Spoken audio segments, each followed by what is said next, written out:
Hello வணக்கம், இது உங்கள் சிவி ஜோன். எல்லாரும் எப்படி இருக்கீங்க? இப்போ பார்த்தீங்கன்னா ஒரு சம்பவம், பயங்கரமான சம்பவம், மாசான சம்பவம் நடந்துச்சு.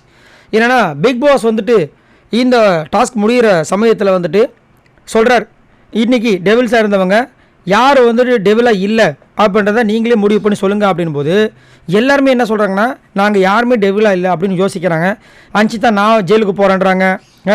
ஒருத்தவங்க மாறி மாறி ஜெஃப்ரி நான் ஜெயிலுக்கு போகிறேன்றாரு, ரயான் நான் ஜெயிலுக்கு போகிறேன்றாரு. ஸோ இன்றைக்கி மொக்கையாக பண்ணிட்டாங்க. அது வந்துட்டு நல்லாவே தெரிஞ்சுது. ரயான்லாம் சுத்தம். அதுக்கப்புறம் ரயான் வந்து நான் போகிறேன்னு சொன்னதுக்கப்புறமா காரணம் சொல்கிறார் ஜெஃப்ரி. பிக் பாஸ் வந்துட்டு கரெக்டான காரணம் சொல்லுங்க கலாய்க்கிறார். அதுக்கப்புறம் இவர் எந்திரிச்சார், யார் விஷால் எந்திரிச்சிட்டு ஃபுல்லாக வந்துட்டு இந்த ஏஞ்சல் கூட பேசிகிட்டு இருந்தார்.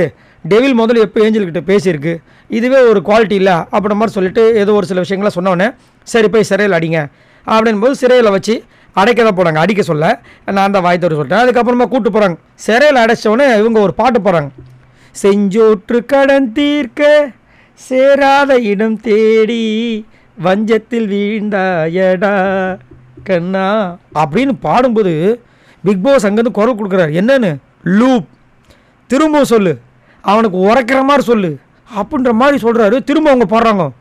செம்ம ஷாக்கு.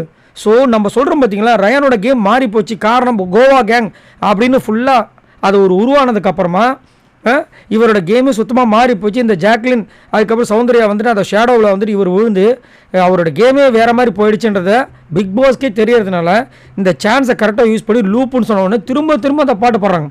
செஞ்சோற்று கடந்து இருக்க சேராத இடம் தேடி வஞ்சத்தில் விழுந்த இடம்னு சொல்லிகிட்டே இருக்காங்க. செம்ம சிரிப்பாக இருந்துச்சு. எப்பா பிக் பாஸ் நீங்கள் வேறு லெவல்ன்ற மாதிரி இருந்துச்சு. இதை ஒரு பாடமாக எடுத்து ரயான் இதுக்கப்புறமும் வந்துட்டு அந்த கோவா கேங்குன்ற கேங்கை உடச்சிட்டு இந்த சௌந்தர்யா ஜாக்லின் ஜெஃப்ரி கூட கூட்டு வைக்கிறத வந்துட்டு இது பண்ணி அதை வந்து மைனஸ் பண்ணிட்டு இவர் தனியாக அவரோட கேமை கொடுத்தாருன்னா அவருக்கு நல்லது இந்த பிக் பாஸ் வீட்டுக்குள்ளே. இல்லைனா எனக்கு தெரிஞ்சு கண்டிப்பாக ஒரு 2 வாரத்தில் காலி ஆகிடுவாப்பில். ஸோ உங்களோட கருத்துக்களை சொல்லுங்கள். இன்றைக்கி பிக் பாஸ் இந்த மாதிரி ஒரு தரமான சம்பவத்தை பண்ணுவேன் சத்தியமாக நினச்சி கூட பார்க்கல. செம மாதம் இருந்துச்சு. பாய் நண்பர்களே.